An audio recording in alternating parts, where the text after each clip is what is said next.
Okay, Now it's mine says it's recording. Yeah, now we gotta, You're good.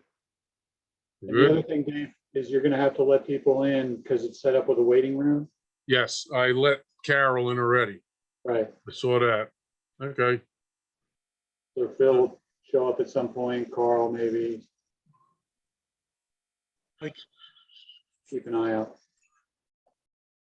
so, we're still looking for Carl and Michael, right? Okay. Is Mark on there? Mark is there, Okay. and Mike, Carl, and Phil, which we'll see what happens. We have a quorum, so we might as well get going. All right, it's 7 o'clock. We'll start this monthly meeting of the Yardley Borough Sewer Authority for May 12th, 2021. I will take a motion to approve the minutes of last month's meeting of April 14th. I approve. Motion's been made, properly seconded. Any discussion or questions or comments on the minutes of last month? All those in favor say aye. Aye. Aye. Opposed? Motion passes unanimously. I don't believe we have any public tonight, so we will continue with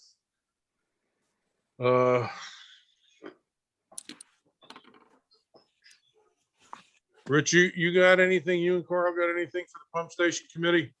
No.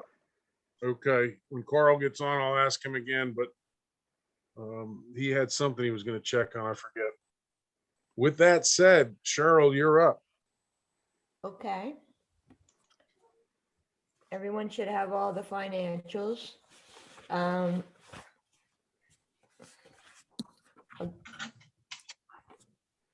In my report, I said we had 4 people eligible for posting. So we did post 4 properties.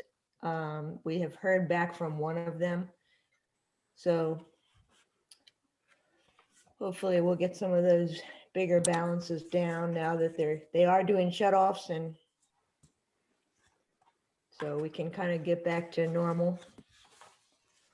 Right. Yeah, so some of those are eligible to be lean, but we just did the posting first and we'll see what happens. All right, Other than that, Lower Makefield is, I said that Lower Makefield paid us through February, but we actually got March's payment from them. So they're current, which is good. And that's really about it. We've got the bill list to approve. Sorry, I had to add a couple things to the bill list, so I had to send out a corrected one. with that said, I'll take a motion to approve the bill list for tonight for $24,019.46. That's So right. moved. Motion's been, I'll second it. Motion's been made, properly seconded. Any questions or concern with the bill list? All those in favor say aye. Aye. Aye. None opposed. Motion passes unanimously. Okay, That concludes my report, and then later we can talk about 162 Harper. I put that on the agenda, and we can talk about that later. okay. Anybody got any questions on the delinquent account? Delinquent accounts? There looks like there's 2, as Cheryl said, 4 shut-offs, you said? There were 4 postings, and a few big ones on this list have paid since we printed this out, we got a Yep. few credit card payments, so there's a few that should be off of there. Okay. What happens after you shut somebody off? Are they usually gone anyhow, or Well, they actually, we send a letter and we post their door and we tell them that that's a 10-day notice. And we'll say in the letter, in 10 days from this date, we will have the water company shut off your property. It doesn't usually come to that point. They usually come in before the 10 days are up, or at least call us or work out some payment arrangement. And then, of course, you or Carol notify the water company that you received the payment or some sort of a plan and not to go shut it off within the 10 days notification, right? Right. Well, they don't get involved until the 10 days are up, and then we would initiate shut off if we didn't hear from anybody within, after the 10 days. They don't go out and do it on their own. is what you're saying. No. Got it. So it's all in all, it's always in our hands.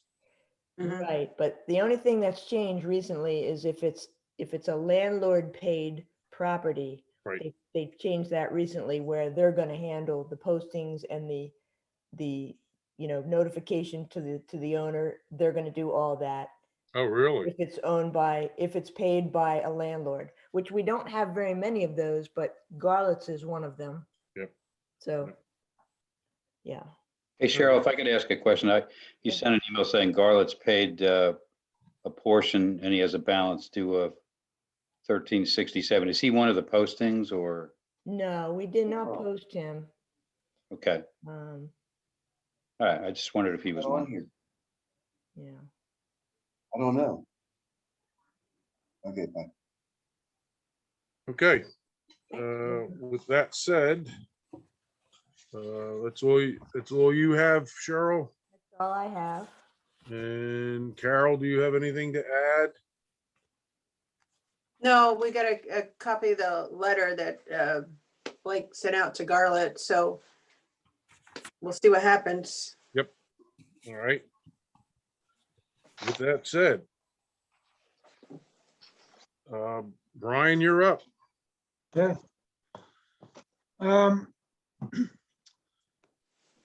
Okay, I guess we'll start with the agenda as usual. I have no report for Morrisville.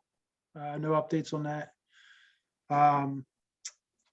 We did go ahead and get the casting replaced down at Afton and Canal a couple weeks back. Saw that. I don't know if everybody heard over, it. Rides nice and smooth now. So that was taken care of. That was on the bill list for payment. We'll let, if Phil comes on, I know he had some action down at the pump station throughout the month, so I'll let him report on that and we could discuss further. Let me tell him. All right. Hold on one second. Hey, Dave. Carl's Yes. on the phone, said he's trying to get into the meeting. Do you see him trying to get in? Sorry about that. He's gonna let you in.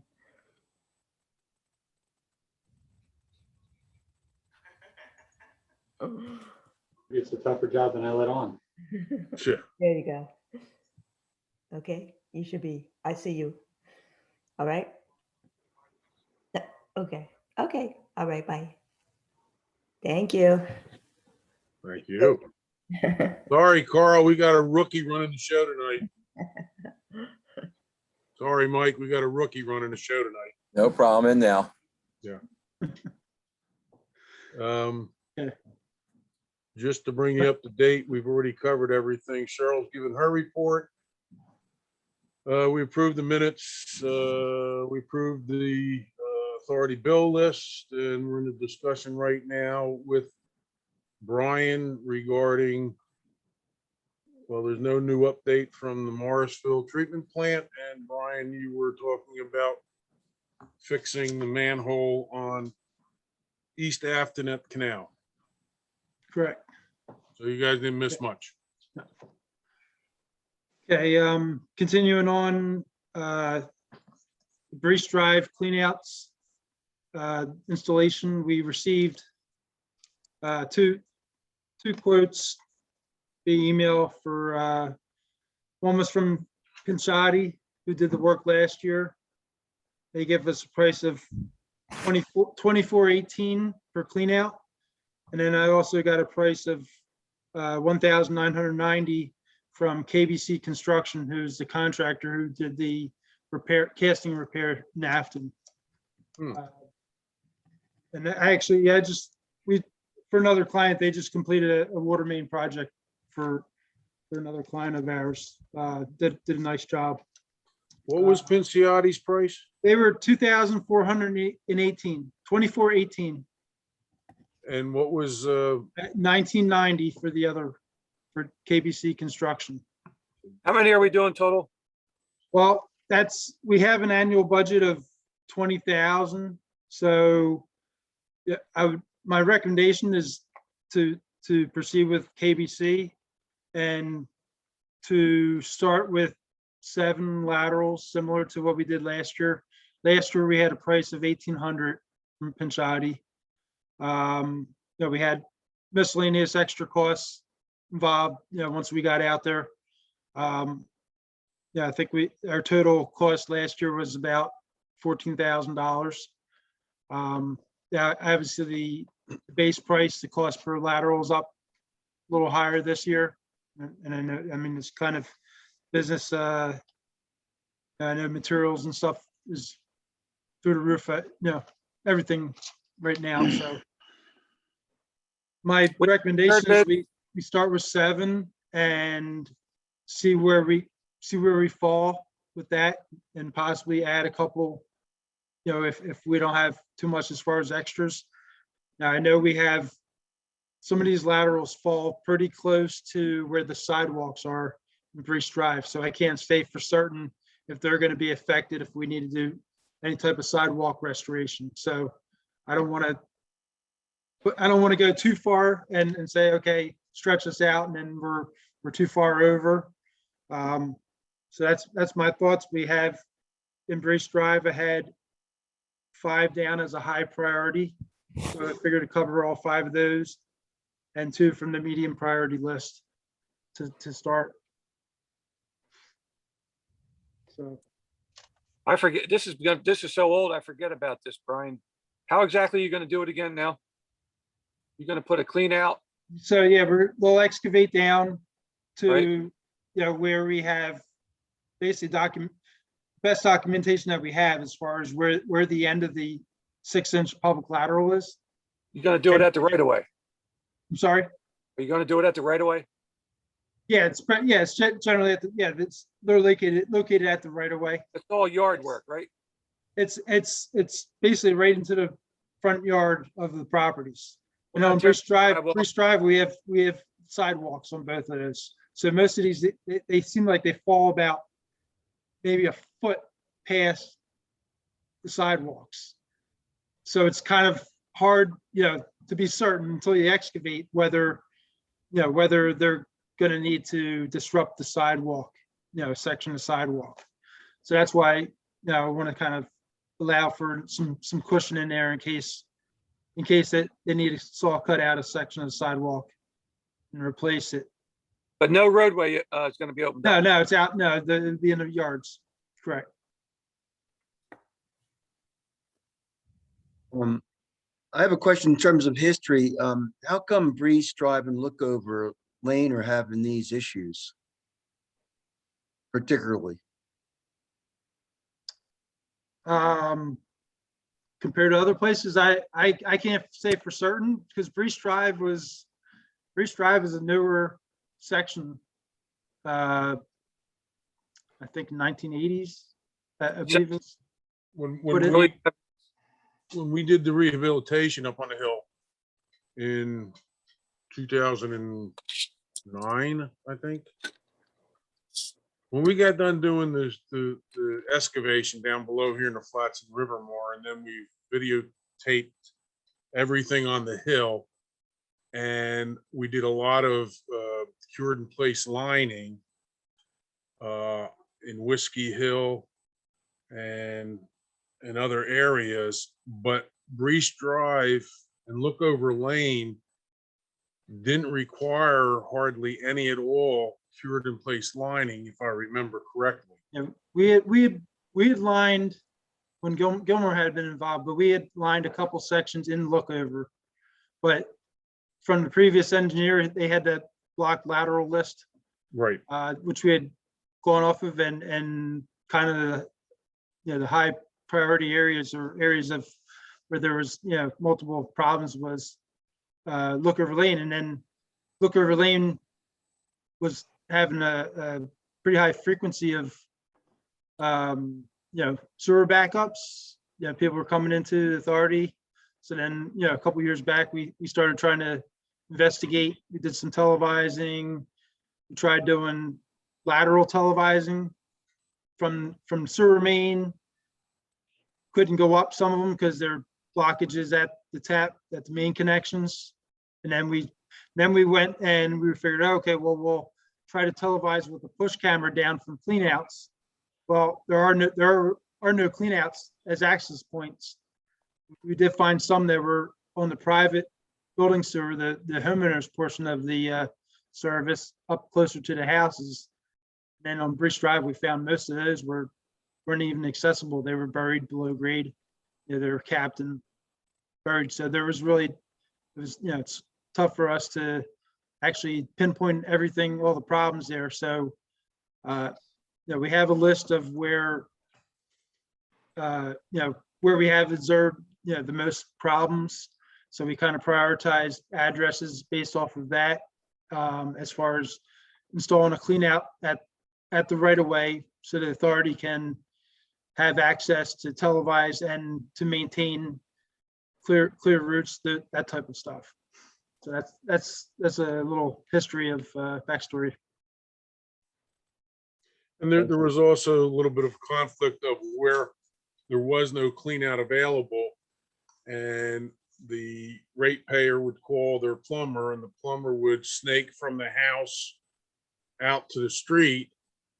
It was awfully difficult to determine how true of a picture we were getting at where the blockage was in the building lateral, homeowner's responsibility, or in the sewer lateral where from the right of way to main. So we took the recommendation that, and Brian's right, the way things were going, we were getting a couple blockages very frequently. And we knew from the previous engineers videotaping of that area that we did have blockage at the main going up to the lateral, but it wasn't as clear a picture as we wanted it to be. So we decided we're going to wind up having a problem sooner or later. Let's put our lateral, let's put our clean out in the right of way. And then therefore we can always go in and clear our lateral. And if they still have a blockage, must be on your end now. That was basically the gist of it. And thank you for that, Brian. Yeah, thank you. Sure. So basically, I'm recommending, if you know, if the authorities in favor, you know, proceeding with KBC Construction. You never as got far a as- third bid? You only got two I bids? only received two. Last year, Pinchotti's the only one, even though I reached out to several, you know, plumbing contractors. But And you're saying CBC, we would, yeah, KBC. ABC, I'm sorry. Yeah. ABC would, you're figuring about setting up maybe 7 of them this year so that we don't Yeah, exceed the budget. yeah, 7's to start this year, and potentially have the couple on the back burner. See how it's going. See if we're running into any extras. You know, if not, possibly we could add a couple in and still stay under the budget amount. You know, more or less. I mean, here the process is going to go. We'll send out notification letters to the property owners, letting them know that we're going to be, authority is going to be undertaking this. Blake had drafted an acknowledgement last year.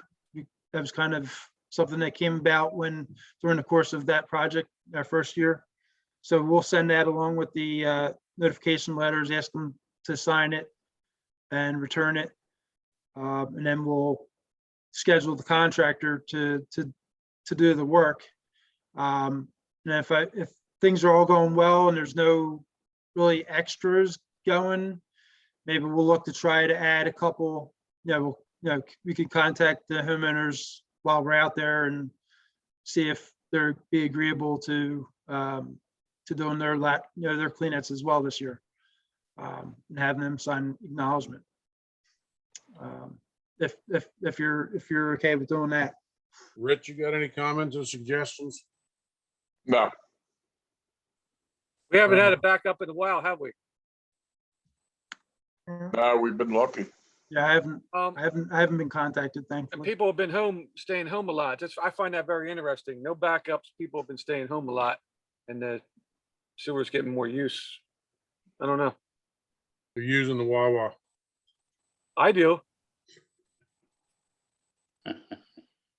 I think that's a good idea to give the homeowner an opportunity to clean their lateral too, since the people will be out there doing ours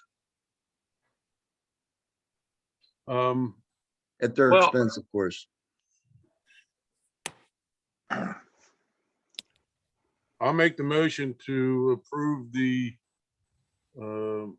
rehabilitation of at least 7 laterals with cleanouts with KBC for their going price in $19.90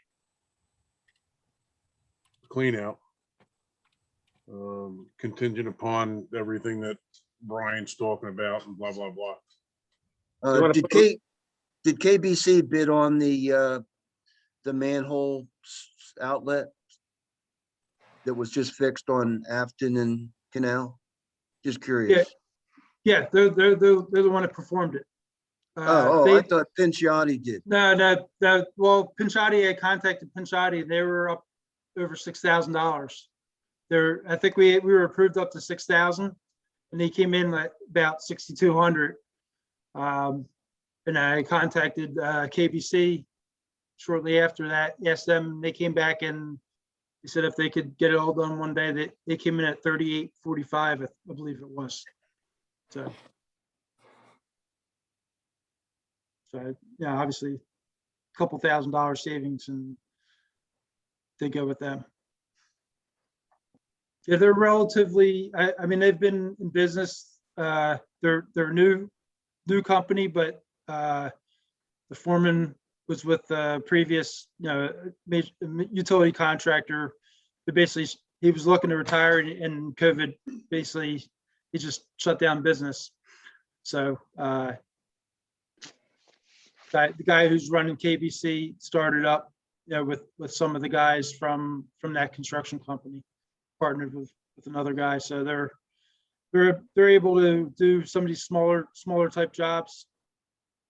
And he actually, just like I said, he did a 12-inch water main replacement out in Ambler, for another client. So they did pretty good work and they're pretty responsive and respectful. But I mean, I don't foresee any issues with the homeowners or anything like that.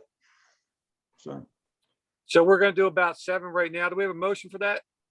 Motion's on the table. We're waiting for a second. Second, Motion's been made, properly seconded. Any further discussion or questions in regards to this? You know endeavor? when we're gonna do this? Well, we'll get notices out this month. So probably, and maybe end of this month at the earliest, if not right beginning of June. Okay. And I need to, all those in favor, say aye. Aye. Opposed? None. Motion passes unanimously. hey Thank you. Dave, check the waiting room. Check the waiting. I'm sorry. Thank you.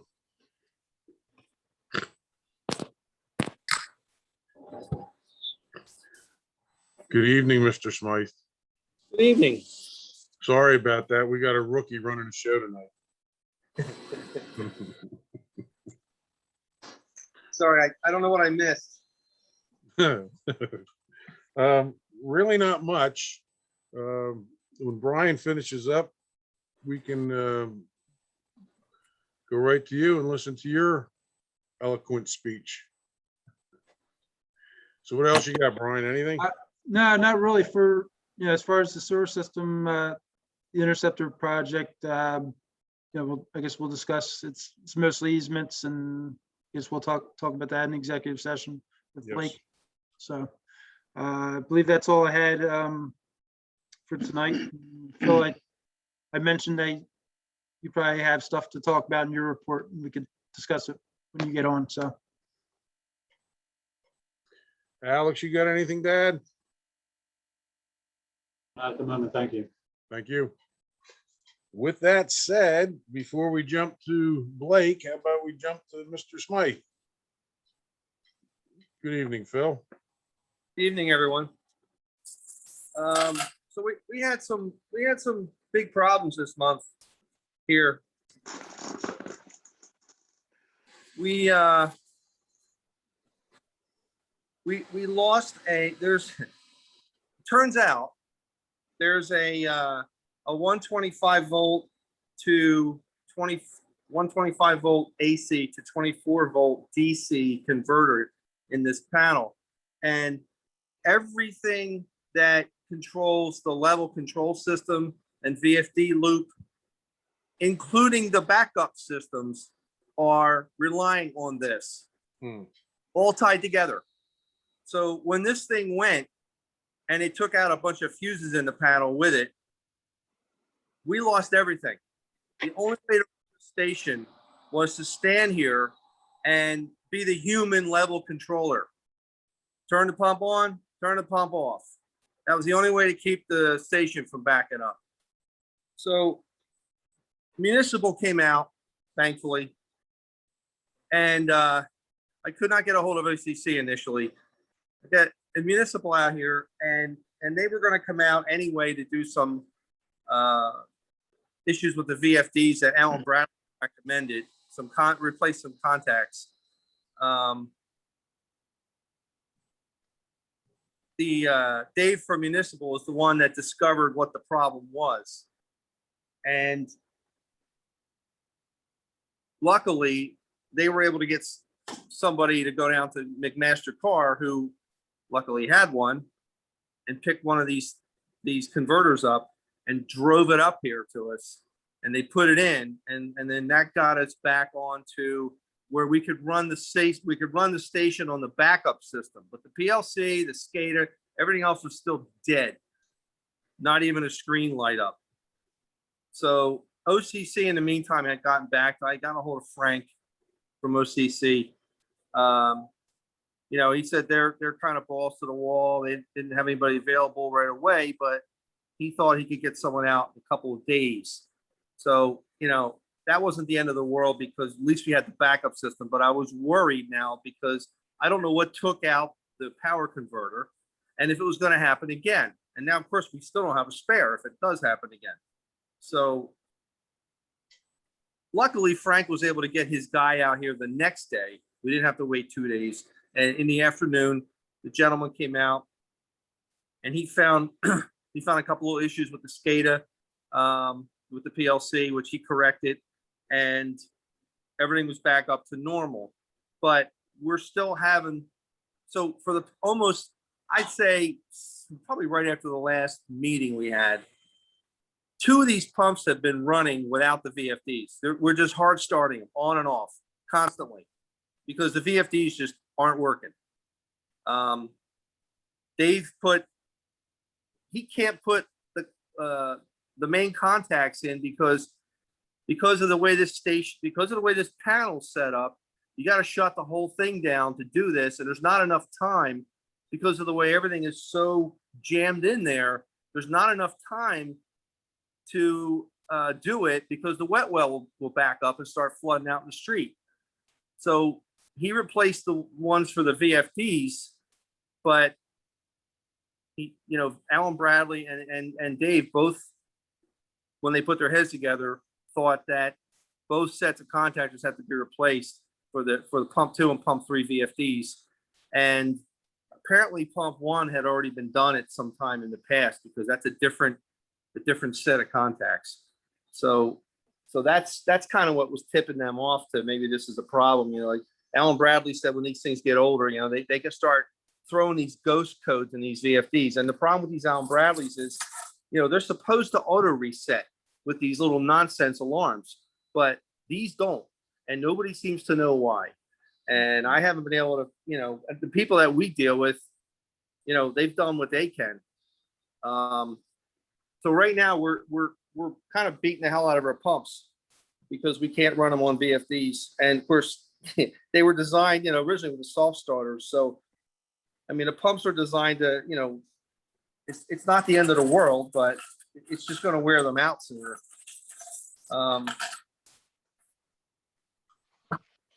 I ordered, in the meantime, I told Municipal when they were going to come back up to replace the other set of contacts, get us another power converter while they're at it, and a bunch of fuses, extra fuses, because this panel's got all different kinds of fuses here, like these kinds of fuses, big ones, little ones, you name it.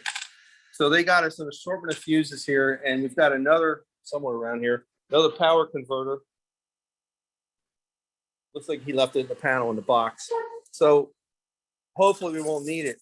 I'm concerned because I don't know what took this thing out. There's no way of knowing. So I put another.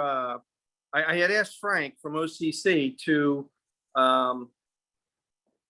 discuss with his people about putting a second power converter in, so that the backup system is on its own power converter and the primary system is on its own.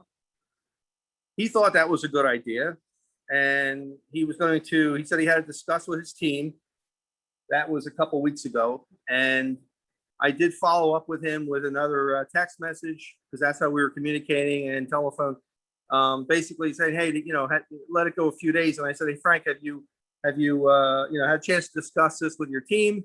And also I had posed the question about a service contract for the authority for this. And he said he had to run that by his warranty department or something. Yeah, it just tripped out again. He had to run it by his warranty. Some interdepartmental stuff he had to do. I have not heard back from him. So he did get the guy out here right away when we really needed to get the SCADA and the PLC back up. But my spidey sense right now, based on no responses, is that maybe they don't want to be involved in anything else here. Maybe they don't want to touch anything else because they don't want to be married to it. That doesn't leave us in a great spot. So I did speak to Brian, and I'm sure Brian can chime in. Brian and I basically was just keeping Brian posted as to what was going on, so that he knew, and also that maybe between Brian, Alex, and Gilmore, they may have another option for us as far as who we could go to, or someone who's skilled that could come out here and really go through these VFDs and this panel and find any weak links. Maybe they can put that other power converter in, or maybe change it around and just do, direct like 115 volts.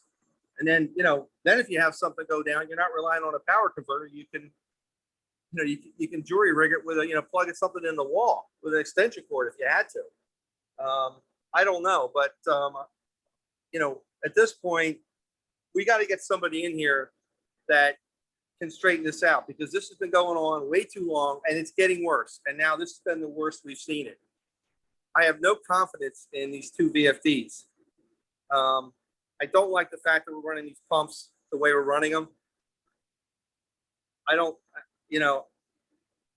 like the fact that we had a catastrophic failure and our backup system was totally useless, because it turns out, unbeknownst to all of us, and I'm sure Gilmore and whoever else was involved, that you know, whoever built this thing originally had it tied in with this power converter. But then when OCC came in, they apparently, somebody there piggybacked it onto there as well.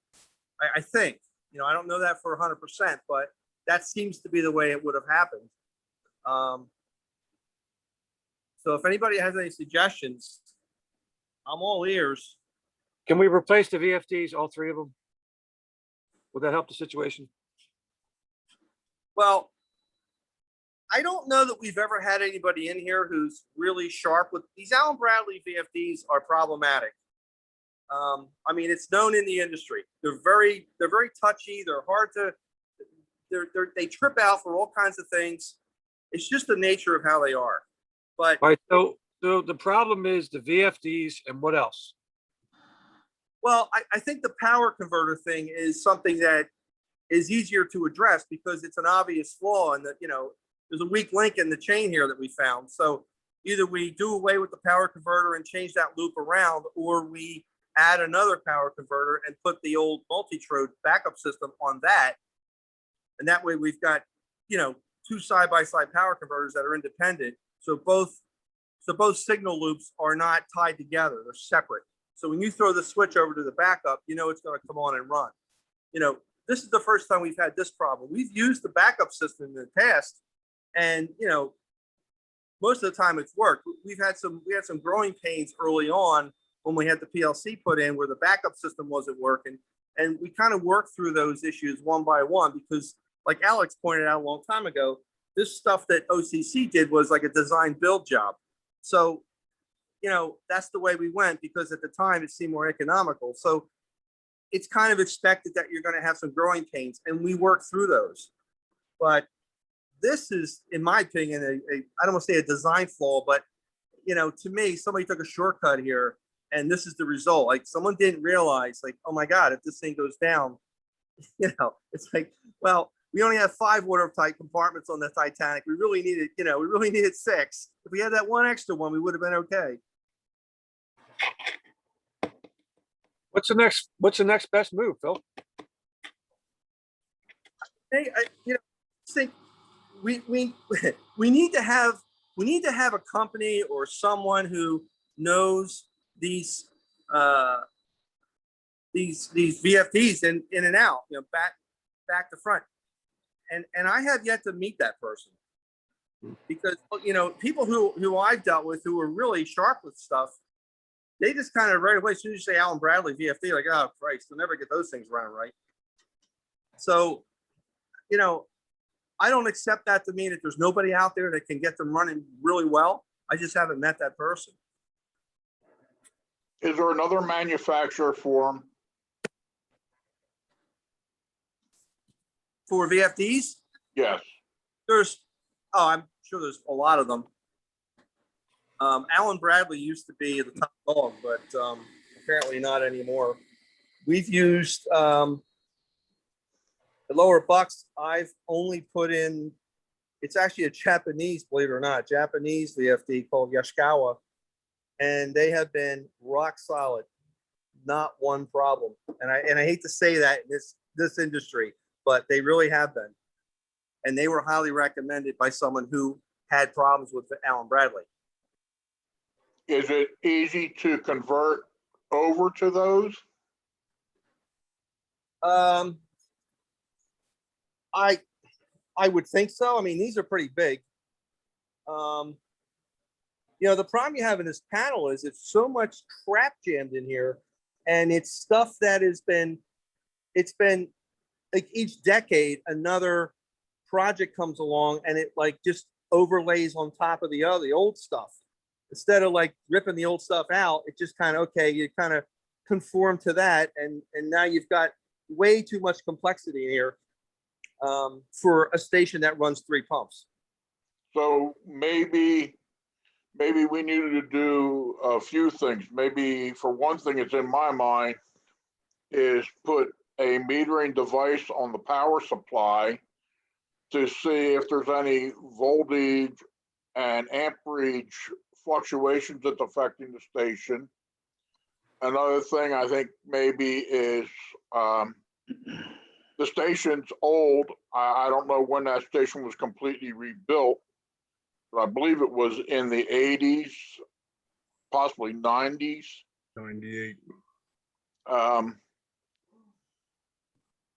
And if the panel is this much of a problem, maybe we should look into the aspect of doing a complete tear out of everything that's there and rebuilding with a proper new up-to-date, since electronics have changed so much, a new up-to-date station with these Japanese VFDs and make the station work like we had discussed initially with OCC, remote, for you to be able to run the station remotely or there and eliminate all these problems we're having. That's an option. I think one of the issues with, one of the problems with us not getting all of the remote control stuff, I seem to think there was an issue with the existing SCADA system, but I'm not 100% on that. And I think it was going to cost a lot of money to either update the SCADA or get the better one or something like that. Maybe Hey, we- Phil, how much, do you know anybody that could tear that whole thing out and start over? Well, I mean, there's companies out there that do this stuff. I mean, you know, the thing is, this station has to be put on bypass while that's going on. There's no room. I mean, moving a panel is a lot more work because of all the conduits that are, look at the conduits. Can you guys see these conduits up here? I mean, this panel is, it's in a good spot. I mean, if you put it anywhere else in here, it's kind of waste of money, I think. But it's a waterproof panel with holes drilled in it, so. Right, I know. But the location's good for it. So, I mean, you know, I think the way to do it is to, if you're gonna replace the panel, put the station on bypass with the quiet site diesel pumps, which we already had. The station was designed, you know, when they redid it, they put a bypass out there with valves and all. So the station can continue running. They can take this whole panel out of here, put something that's new in here that's more industry standard, that if we have a problem, you know, we don't have to hunt around to the ends of the earth looking for someone that knows how to fix it. You know, we can bring in someone who, we have more options as far as who we use. And then we're not married to one, you know, one local company or something like that. Well, I think we should have you, Phil, bring some people in who you know in the industry, and let's get a ballpark on what costs are going to be, and then let's make it a budget item for next year's budget. Let's just Band-Aid the station for now, and let's get a new station going. I think, I mean, I could certainly talk to, you know, a few people that I deal with at Lower Bucks. Like, I'll talk to Municipal. I'll talk to Dustin Bailey and Jason Bailey. They work together. I'll have to try and think of anybody else. And I'm sure that Gilmore probably has some people that they can contact. Between us and them, I mean, we could probably get enough people out here to look at this that. Now, we want to make sure we get a company that's 24 hours availability. Yeah, Which I know Municipal is, because I used to deal with them myself. And I was able to talk to the one guy on the panel. Dave What was it? Weiss. What's his name? Dave Weiss. Yeah, Dave. I was able to Yeah. talk to Dave on the phone, and he was able to walk me through what I had to do to make repairs. Yeah, Oh, those are cell phone numbers, and they actually answer them when you call. Yeah, And Yeah. that's gold. yeah. I mean, I was speaking to him at 3 o'clock in the morning. It was, it was not a problem with them. Yeah. So that's what we need, not just, well, maybe we'll try to get you somebody in 2 days kind of thing. And I think we need to really go in and do a tear down now, because OCC's patches didn't work like we thought. Start from scratch. And a lot of these things are, when you have a PLC, a lot of times there are ones now that you can buy that are like off the rack, so to speak. Like Grumpus makes a pretty nice one and stuff. And they're putting a lot more stuff into these ones that you can basically buy off the shelf and install, and then you program them. And they've got a lot of flexibility to accommodate what you want. Just have to find one that is exactly what we need. And they didn't used to be those options. Usually you had to do custom programming and stuff, go to like an OCC person. But I'll see what I can find out and then report back. In the meantime, we've got about 24 hours on the one VFD that he worked on. The other one tripped out last night. It didn't even make it through the day. So, I don't have confidence in the third one, but it's so far doing better than it was before. So we got to get those other contacts replaced. I'll work on that a little more and see if I can get those guys to do it. Maybe I just have to be here with them. And, I know the limitations on the wet well and how high it can go before it starts overflowing down on the lower end. So maybe if I'm here, maybe I can get them guys enough time where they can get these other ones in.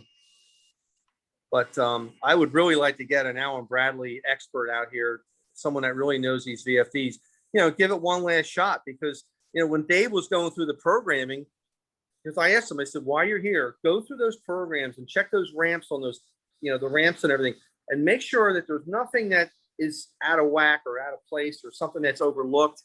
And he did find where the amperage was set a little on the low side, and he thought it should have been higher based on what the pumps are pulling. So he did up the amps on them, and that might be why the other one's been okay so far, because he said that the fact that the amps were set a little lower than they should have been, it's supposed to be 1.15 of what the amps actually are. So these weren't, they were set at like 100%. So there was no cushion, and that can cause that overcurrent code to trip. And that's what we were getting. Now, number two's tripped out on overcurrent again, but number three's been running for over 24 hours. And it wasn't doing that before. So hopefully it'd be nice if we got one at least. That'll give us a total of two for the time being. But we still got to get this third one looked at. And I'm kind of hoping, I'm going to keep looking around and calling and talking to people. And maybe if Brian and Alex, if they know anybody, they can maybe find us a real sharp person with these particular VFDs and have them go over it with a fine-tooth comb and figure out why this is happening. That might get us out of the woods, and we may not have to, that should buy us time at least for a while, and then we can decide what we want to do. In the meantime, we need to get this other issue resolved with only having one power converter. And we got to get that either out of here or get the second one put in and get the backup system on the second one and get those two systems separated from each other like they should have been in the first place. I agree with that. We should have two separate systems. And redundancy is always good. So, Bill, to your question, the biggest thing right here, obviously, is the immediate need and getting it to a point where it's running reliably and safely now. And then we definitely want to look longer term at how we're operating, what we need as far as support to continue to operate it. And then also beyond that, looking at whether we want to make some sort of a major investment, change or upgrade in the system overall. Those are all valid points, but I think that's kind of the order of priorities. Phil, interesting that you mentioned Dustin Bailey. In talking with Brian and talking with our electrical engineer and about one of the shorter term issues of getting somebody out there who can program and who can help you to operate it. Are you there? Yeah, sorry, I'm holding the phone up to my ear because I got some background noise. Okay, I'm sorry. So. That's okay. Yeah, so talking with our electrical engineer that we typically work with, and about who we can get to help with the programming and the integration and the operations, the SCADA system, the telemetry and the controls, on a routine basis and on a kind of a go-to basis.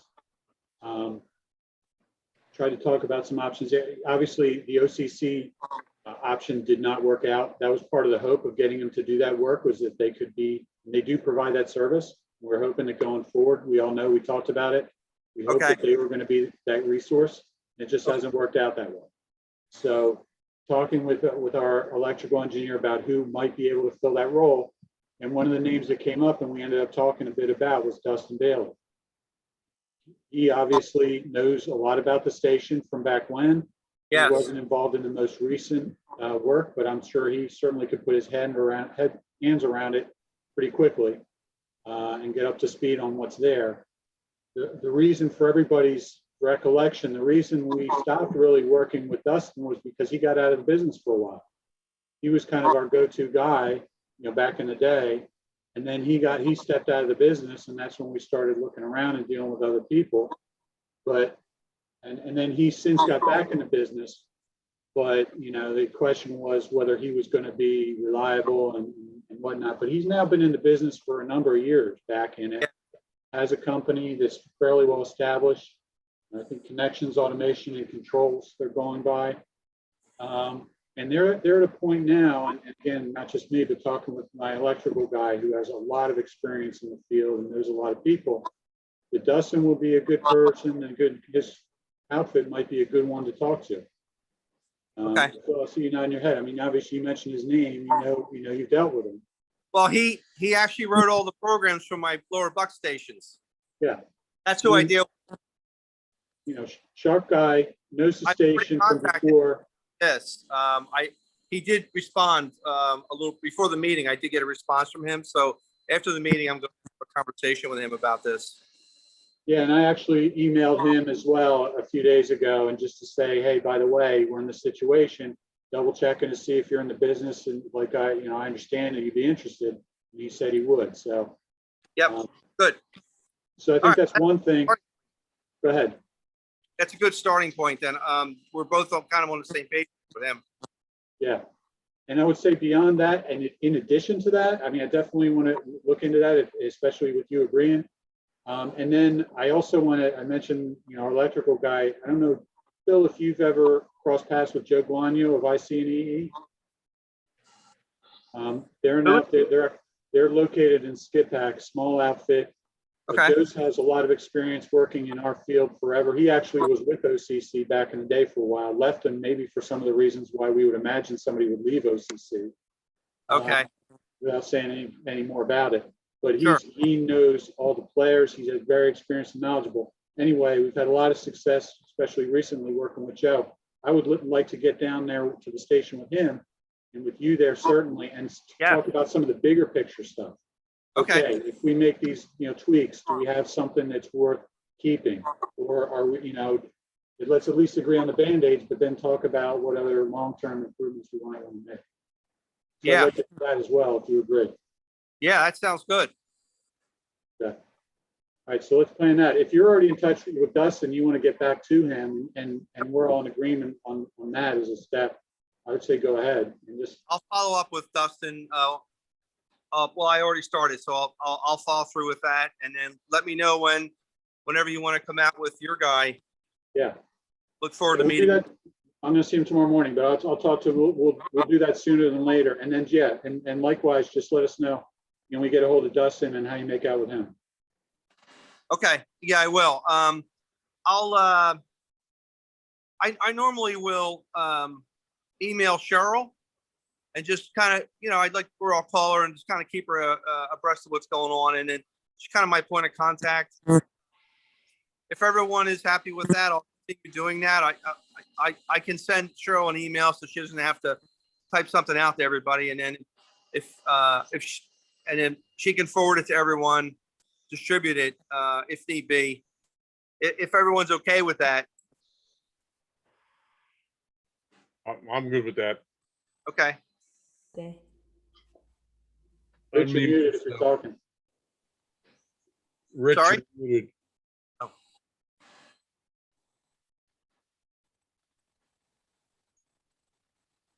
You talking to us?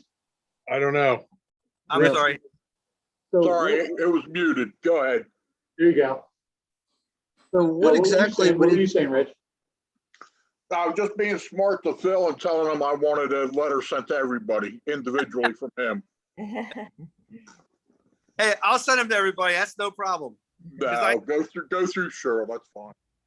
Okay. I just felt I like to follow chain of command. That's all. Mark. Mark, did you have something? I was just gonna say, now what exactly is he gonna be doing? Because there's several issues floating around. Just for clarification, exactly what he would do. Are you asking me, Mark? Yes, Phil. Okay. I'm sorry. I had just had a little bit of noise here, so forgive me if I don't hear everything. I'm going to contact Dustin Kelly to see if he can do anything with these VFDs, go over them and maybe figure out what this problem is and if it's solvable. He may say to me, that's just how they are, because we've had him over in our water plant where we do have Allen Bradley VFDs over the water plant. I didn't put them in, but they're over there and we've had nothing but trouble with them. Same kind of stuff over there. We've had Barry Bailey come in, who's an electrical engineer. He's really sharp, and they've improved, but they still have issues. So, we'll see what he says when if he's even interested in looking at them.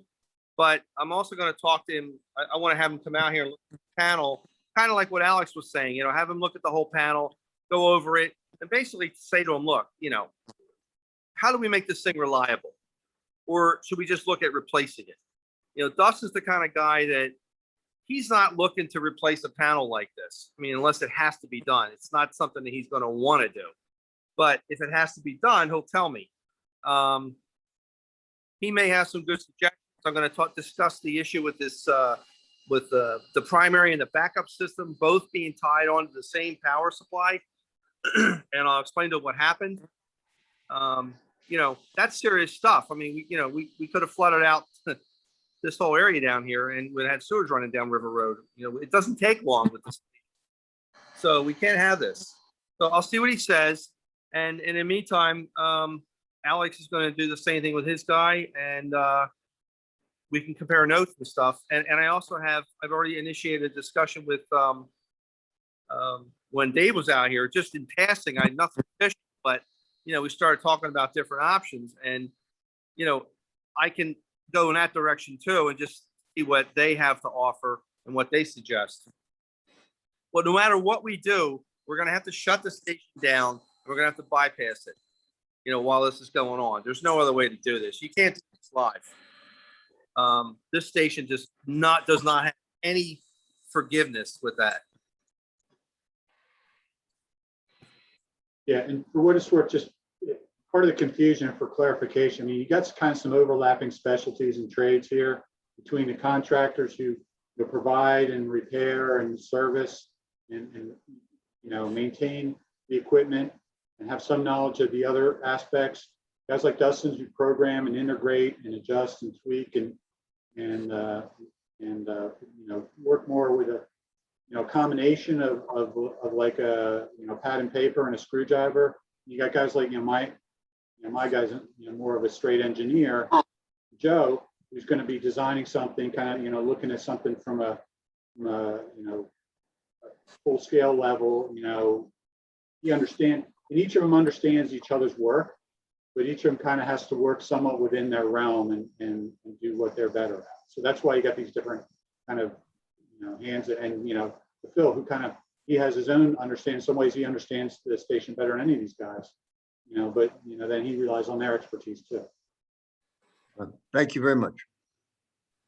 Thanks, Mark. I don't really have that was really, that was the main event. I don't really have anything else significant to report that's worth talking about right now. So, You gotta do what we gotta do. You gotta make every effort immediately to get this repaired or replaced immediately. Everything else is sidetracked now. Everything else is put on the side. if we can get this second loop in for this backup system, have its own power source. That's the main thing that's scary now. I don't like these pumps running the way they're running without the VFDs, but we can live with that. That's not going to create an emergency. That's just going to wear the pumps out sooner. What scares me is we could lose a station at any second if this power supply goes, because we don't know what caused the other one. It could have just been the power supply itself failed and shorted out or something, and it took out a bunch of fuses and all with it. But it's not something that, if that happens, we're going to have somebody out here quickly to figure it out, because just taking out fuses, took out the main PLC, it took out the SCADA, like it affected other things. So having that separate standalone power supply is, to me, that's paramount right now. And there's a high risk of a surcharge. Well, yeah, the only way to run the station is you have to live here and you have to be awake 24/7 and turn the pumps off and on until you get control, or until you get that signal loop back up.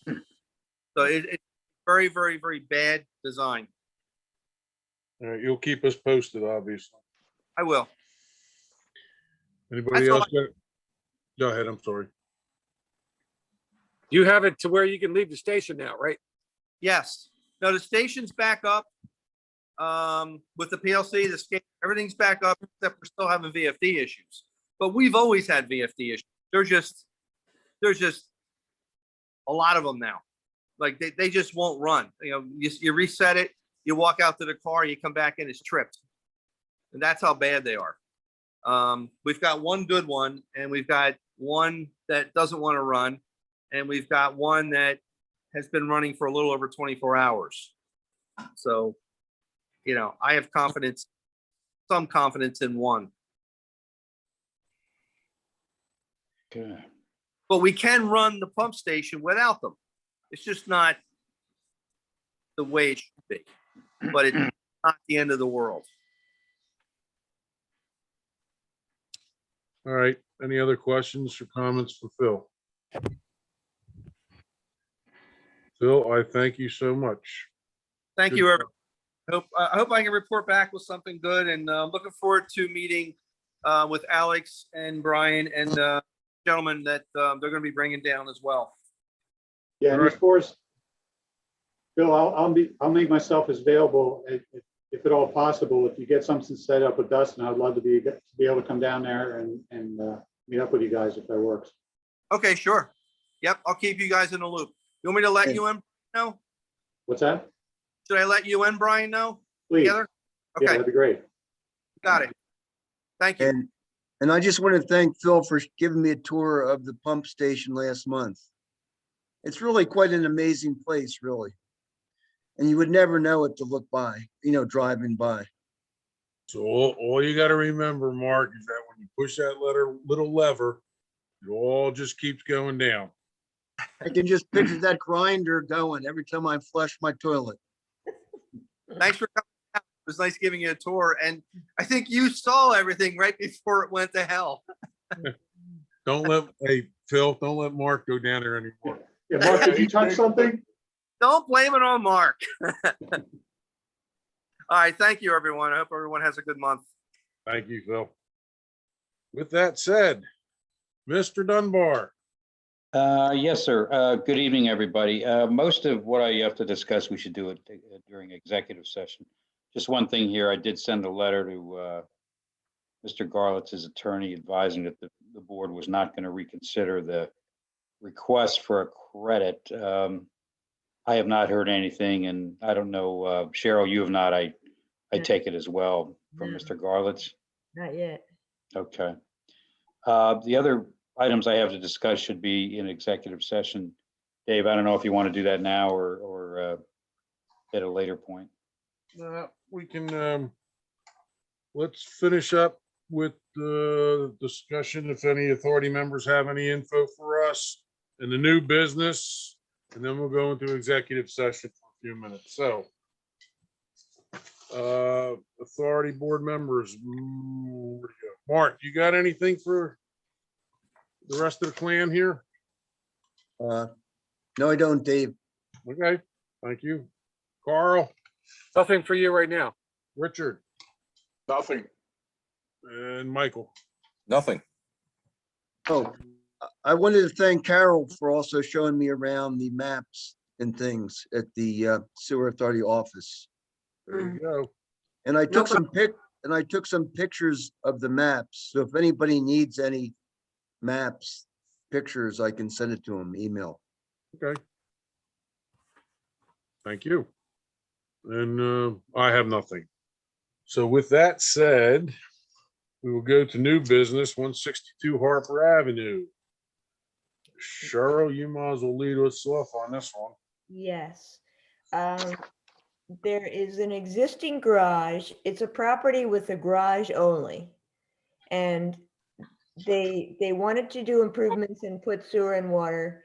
They were originally denied by zoning, but then they appealed and zoning came back and reversed the decision and said they should not have ever denied them. So apparently, according to zoning, they are, within their rights to put in a bathroom in the garage, which is what they want to do. They did require them to get a deed restriction like the Walkers had to do, like the decks actually. So there's going to be a deed restriction that says they can't turn it into an apartment or a living space. So I guess my reason for putting it on the agenda is he's requesting, it's a new connection and he's requesting 1 EDU. He was on the waiting list, but we're not at a milestone at this point to offer the EDUs to the people on the waiting list right now. So the board would have to, just give permission for him to purchase the 1 EDU and go ahead with his plan. I'm a little confused. This was a subdivision by Ray O'Hara before he sold it, Right. And and the garage was already there. So now the new owner owns this property with just the garage on it. So in order to put sewer there, it's a brand new connection because the garage never had water or sewer. but wasn't this brought up last? It was because it was brought up in the summer and then he went to zoning and was denied. So it sort of just got dropped. No, but last month when we were talking about this with Dawn Perlmuther, it was explained that there was a replacement building lateral. Different property. Different property? Okay. That's where my confusion was. Yeah. So- Okay. So this is a subdivision though, and now it's a separate lot that has just a garage on it? Yes. And he's made improvements. He's run, water service to the garage and he wants to put a bathroom in the garage. So he's- Apparently, the car collection has a lot of expensive cars in there yeah. or something like that. I'm sorry? So There's he a car collection in there. he's got zoning approval now. So it's just a matter of, we would have to, because if we want to make him wait for the wait list to come up, when we hit a milestone, then we can go through the wait list and offer the EDUs. It's going to be quite a while, I think. So where would he run the new sewer line is my You question. would have to go out to Harper Avenue. Because I pulled up the lot and sent it to everyone I got a map and I pulled it up and printed it out. So it looks like he would only be able to go out to Harper. Right. So the only restriction that we might have would be the fact that we are in the, whatchamacallit, Torium. the connection management Right, moratorium. right. Well, that's what I'm saying. It would be, it would be whether we want to make him wait for us to hit a milestone, which I've been talking to Brian about it, and he explained it would be when we award the contract, put it out for Right, bid. right. So it might be a while. But I thought, did you just say that the zoning board agreed to this, but they wanted a deed restriction? They want, yes, they want him to put a deed restriction so that he can't make the garage into an apartment. So then what, I'm, But it's a brand new connection, so normally we would have to sell him one EDU. There- I acknowledge that, but if it can never be living quarters, why does he need sewer it- connection? If it's, that, Because he yeah, wants to use a bathroom while he's working on his car, so he doesn't if have it's to. deed, if it's deed restricted, then it's, and Blake chime in, it's equivalent to the same deed restriction that we would be looking for to have it on a common lateral with the house, isn't it? Yeah, you can deed restrict it. The only thing here, this is a separate lot apparently. This Lot. is, And it You doesn't- subdivided it. There's no it's a house. separate lot with a garage on it that you could have converted into a small house. so then why I does the zoning board want a deed restriction? Who the heck knows? 'Cause They don't want to put an apartment in it later, like, Right, like the Dex did. Because he could make it into an apartment unbeknownst to anyone if he. Which it seems odd that this guy would agree to, but my point is, if he's agreeing to it, he's agreeing to deed restricted like that, He is. then that covers the authority. Then that Yep. covers Yeah. you guys to say that it's not going to be turned into a house. Then you can allow it to be on the common lateral. He strictly Okay, but wants now the to- secondary issue here, though, is the, Waiting list. Right, yes. right. Wait. But that makes it a non-issue because then it's part of the house connection. no, it's Yeah. not part of the house connection. separate No, subdivision. no. If it's deed restricted and it's only a bathroom and it's considered to be part of this residential property.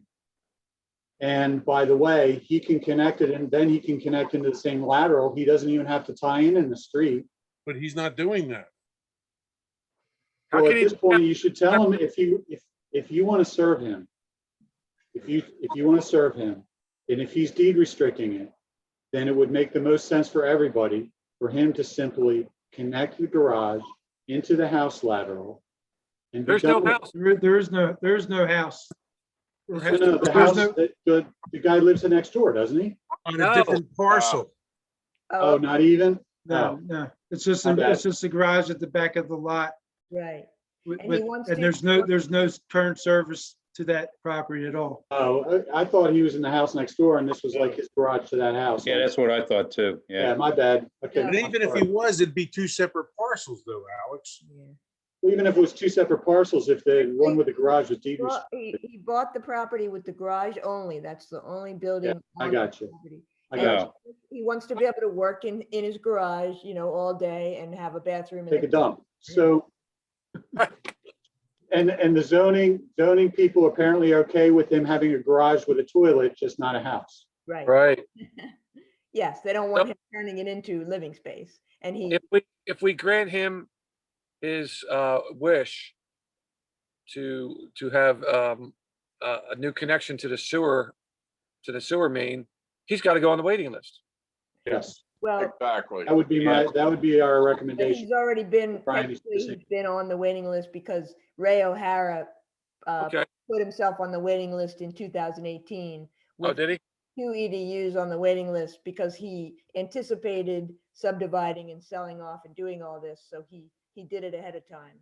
And that's fine, but he's gonna have to wait for the next milestone. Otherwise, they're line jumping. Right. Right. So I would make a motion that we grant this. Well, Uh, that's the whole, that's my whole question, whether we want to make him wait for the next milestone or whether we want to just let him go ahead. Because I think the people on the waiting list at this point, nobody seems to have any interest in moving forward with their project. So it seems like, I don't know how you want to handle that. Until 5 minutes after you let this guy connect. yeah, that could. And that's really how it works. Yeah. And so I'm clear, he's gonna have to install a building sewer, correct? Yeah. To the main out there. And then we're gonna have to do work for the borough lateral. No, he would be responsible, Mark, that's a great question. He would be responsible for doing both. He's Plus got to pay the tapping fee. 'Who 100%, would inspect it? Yeah. 100% cost. Yeah, and Cheryl, like I said, I had looked at the record plan for Harper Van Horn area there, and there's, going back from the original sewer system being put in, there appears to be two Y connections, but they never extended lateral from the sewer main to the edge of the property, like the others, you know. So he probably is gonna basically have to go all the way to the sewer main to connect. Be responsible for running the portion that the authority's lateral to the right of way, install, clean out, and then run his own building sewer back to the garage. Right? Before we He would have deny him, to- haven't we made exceptions over the last couple of years? Why I was asking. Can't jump the list, can he? The only thing that we've done is that there have been times where we have added milestones. And then everybody on the list has a chance to take advantage of that added milestone. Okay. I don't, Already is has that done that. correct? Is that correct? I mean, I just gotta be honest. We've had situations, Mike, where, and I think they were in like Lower Makefield, where people had failing septics or something like that. It was like an emergency situation. I We don't remember, allowed I don't those remember being an connections? emergency situation, but I guess I could be wrong. Oh, people that had failing septics, and I believe that's kind of what, yeah. That whether it was dire I- emergency, but you I- know, All I'm condition. saying is I seem to recall it for new builds that we have made an exception or two, but I could be wrong. The one that you're thinking about is the pizza joint. No, what I'm thinking about was a private residence, but I could be wrong. And that private residence, one of them, as Brian was saying, was the septic was failing. And it's like, the Okay. only other option he had was to put a tank on property. Okay. And as Alex was saying, we've made new milestones. We made a couple of them, and we did it for the benefit of the community without a major influx on the system itself and our moratorium. And what happened most of the time was you had more people signing up for the wait list versus actual construction being done in connections. All right, so I'm trying to make a motion that we approve this connection, but I don't know what you guys want to do with the waiting list. That's up to you. I make a motion, we approve the waiting list, or we approve the connection, but I don't know what to do about the waiting list.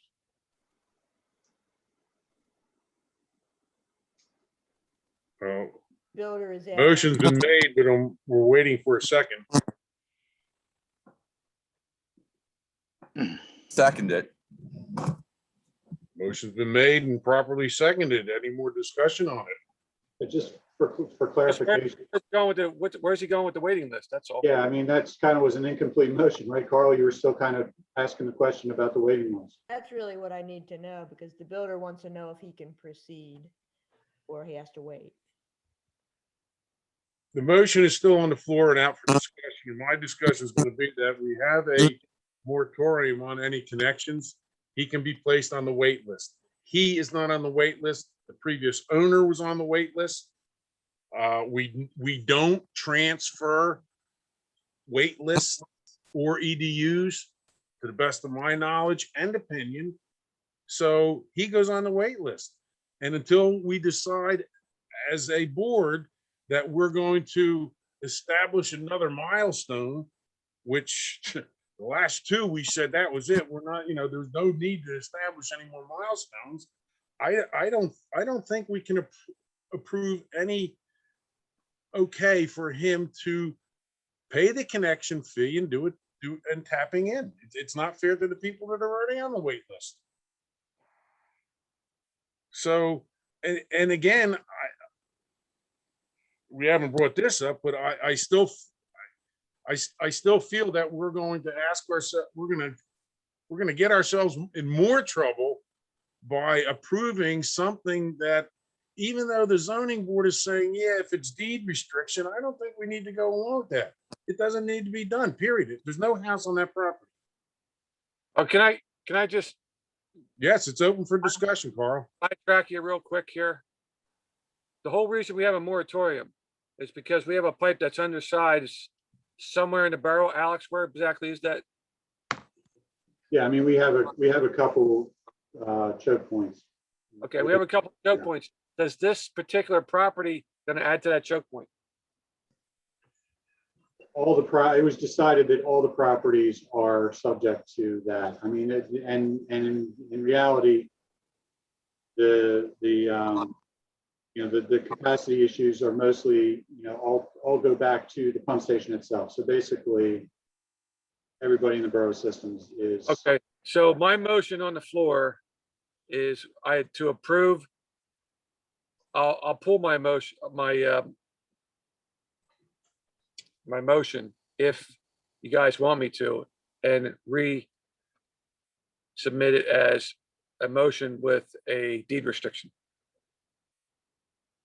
Well, your motion, if you're rescinding it, I think Mike has to agree to it because he seconded it already. Yeah, I understand what's going on now. So yeah, You No, I agree?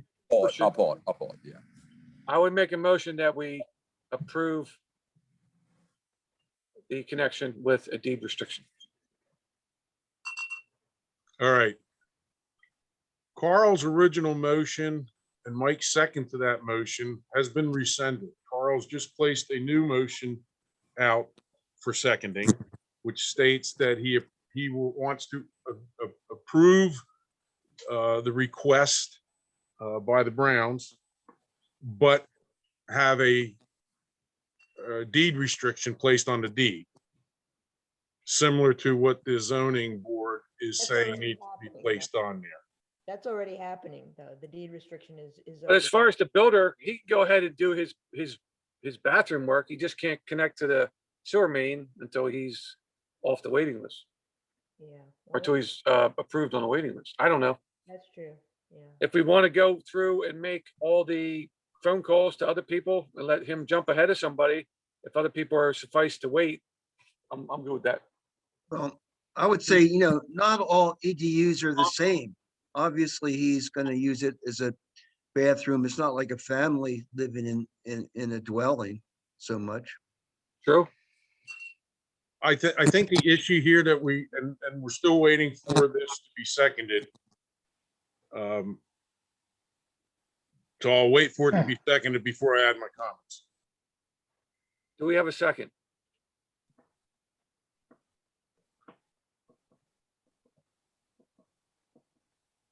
We're just putting them on the wait list then. With a deed restriction. But that's already happening, so I don't think that's necessary. Gonna Okay. I have- say just put them on the wait list. But we have to approve his connection though. Well, That's down the road. He's Well, he's I a think- one approved for EDU. I think to Carl's point, that what you'd be doing is you'd be formally telling him, yes, you can connect this garage with this use, with this deed restriction, when you are, once you clear the waiting list. As opposed to, we may never connect you because we don't like connecting garages or something to that effect. Right, Carl? I mean, you're giving him assurance that, yes, we're putting you on your waiting list, but once you get off the waiting list, like anybody else, we will allow you to connect the garage. Yeah, as soon as there's a milestone. no, it's Everybody, it's redundant. Once he goes on to the waiting list, he's approved. But the point is, Dave, that's good. because all I'm saying, and I think Carl's suggesting is, because it's an unusual case, he's just getting the assurance that, yes, once he goes through the waiting list process, even though he's not a house, even though he's just a garage, you're gonna let him connect to the sewer. I hear what you're saying, Alex. I don't think that's necessary. All he needs to do is apply to go on the waiting list, period. And to your point, and maybe this, to Carl's point, once you accept him on the waiting list, it's understood that that means that once he clears the waiting list, that he'll be allowed to connect, right? With the With the deed restriction, which the zoning board already told him he had to have. Okay. Make a motion to put Harper Avenue on a waiting list.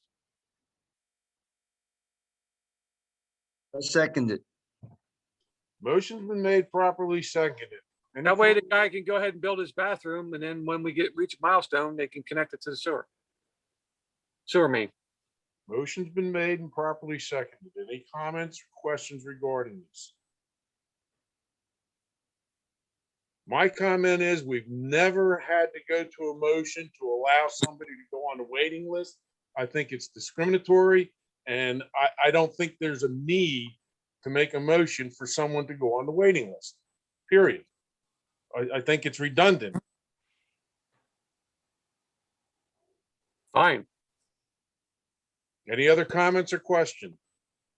I agree with you, Dave. They're just put him on the waiting list and inform him that he's on the waiting list. Yeah, so the alternative would just be to direct Cheryl to go ahead and tell the guy, hey, all you have to do is get on the waiting list.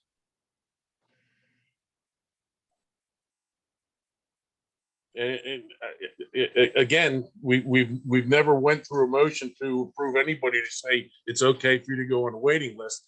I think it's redundant. I think if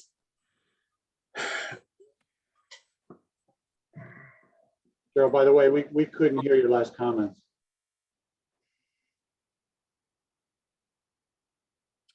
Who's Who- last comment?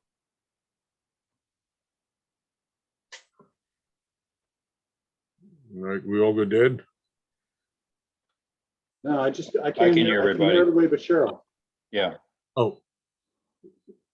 Cheryl, Are you on mute, Cheryl? No, I can hear everyone. think so. no, you're okay. Okay, now we hear you. And I guess while I'm talking, my confusion with the waiting list was that Ray O'Hara had put himself on the waiting list before he subdivided. So I thought, that would, but I guess that's not going to count. Cheryl, my opinion on that is that we do not swap, trade, give away, or do anything with EDUs. Right. And we certainly don't do that with the waiting list either. Okay. And by the That's my way, opinion. I don't think he's losing anything because everybody on the waiting list gets the same shot the next time a milestone rolls around, whether he Right. goes on today or 2 years ago. Right. And the next milestone is the actual part of the actual project construction. Right. And the way these easements are going, I just can see a long road ahead. So that's why I thought I would just see, but I'm understand. I'll put him on the waiting list and I'll explain it to them and they can go ahead and start work if they want. They just can't connect. mean- What does the waiting list look like now, anyhow? I think there's about 5 people, if I remember right. I think there's around 5. Now, I'm gonna back myself up a minute. And for Carl's sake, to explain myself. Carl, if you're trying to make a motion to approve this guy and have him be exempt from the waiting list, but to push him ahead, then I misunderstood what you're trying to say. If that be your purpose, then yeah, I renege, I take back what I said about never having to approve someone by motion to go on the waiting list. If you were trying to grant dispensation to this guy so that he can,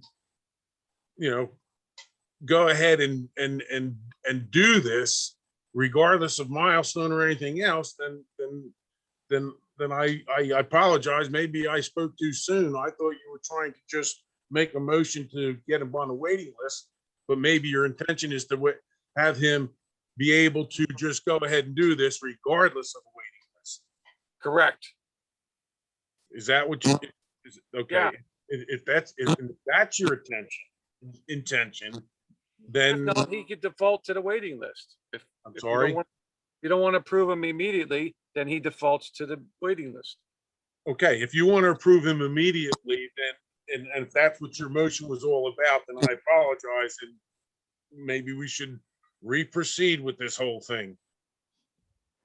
I don't know what your intentions really were. I was making a motion to approve the connection with the deed restriction. But you said we don't need a deed restriction to be on, that's where we got off, We don't need a deed restriction because the zoning board has already told him he needs that, so. Can I make a motion that we allow him to connect immediately? How's that? Does that clarify it? That clarifies it? Fine. Only based on Ray O'Hara had approved, excuse me, was approved prior. But Ray O'Hara Ray O'Hara was just on the waiting list. It's not like he was gonna be able to connect, Yeah. right, Cheryl? Right, right. So if we Is there give him Ray anybody, O'Hara's status, that's just saying, putting him on the waiting list. Right. Let's just make this, it sounds like we're not gonna give him approval if we do a vote. Or we could just do a vote, and then if he doesn't get approved, we just put him on the waiting list. We don't need a motion for it. is he really gonna cut in front of somebody, or are these other people on the waiting list like hypotheticals? More so than he is. Yeah, I mean, he's the only one that I'm aware of that wants to do something right away, but I don't know for sure. And So if Carl's intentions for the motion is so that it allows this property owner to receive an okay from the sewer authority to not be put on the waiting list and go ahead and proceed with his connection immediately,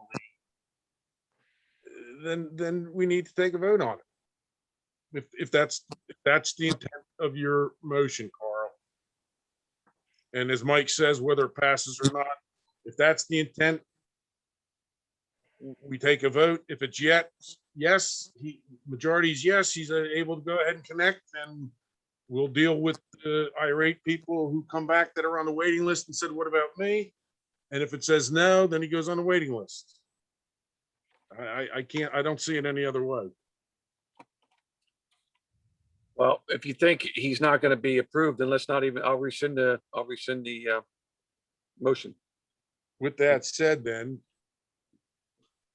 Cheryl, you can inform him that he can go on the waiting list. yes, I will do that. And not to beat a horse, but Mark, maybe to your point and to some of the thoughts here, okay, yeah, there's 5 people now on the waiting list, and we don't think anyone want to connect. There's going to be somebody tomorrow. There might be a developer or somebody, and somebody hears about this. So it's not just, the people that you know about that you don't think that you're putting out by putting them ahead of people. It's the precedent, and it's the other guys who hear about it, or it's the guy who comes in tomorrow or the next day. So just, from experience and for what it's worth. We have the processes in place. And I guess what I'm trying to suggest is let's just follow the process. Yeah. That's all. Let's just follow the process. We have a Right. moratorium, so. He's on the wait, I'm sorry, Carl. he's on the waiting list then. Yep. Okay. So we have no motions on the floor. After all that, Carl, it's always a good discussion to make sure that we're all clarifying ourselves. I get it. And myself included. So with that said, Cheryl, you're good with what you got to do? Yes. Okay. At And this, just so I understand, once this, we hit our milestone and becomes available, and we check with everybody else on the list, and, it makes it to his turn, then all those fees and reviews, he's still subject to all of that. oh yeah, he got to pay the tapping fee. He's got to provide the plan for our engineer to approve. He bears the expense of the connection from his house to the right of way with the clean out and into the main, Okay, so just like any other connection. just like any other new connection. Okay, And by the way, Carol, Cheryl, for what it's worth, if he wants to get a jump, he can submit plans and do that part of it now while he's on the waiting list. Right. if he wants. Yeah, well, he submitted something in August, back in August, but then it was denied by zoning, so we just dropped it. But Right. I still have it. Right, So, but if he, if he wants to get, the authority's approval on that, if he wants to pay his tapping fee, or whatever in advance, that's fine, he can do that, but okay, for what it's worth. okay, good. I will tell him. Okay. With that said,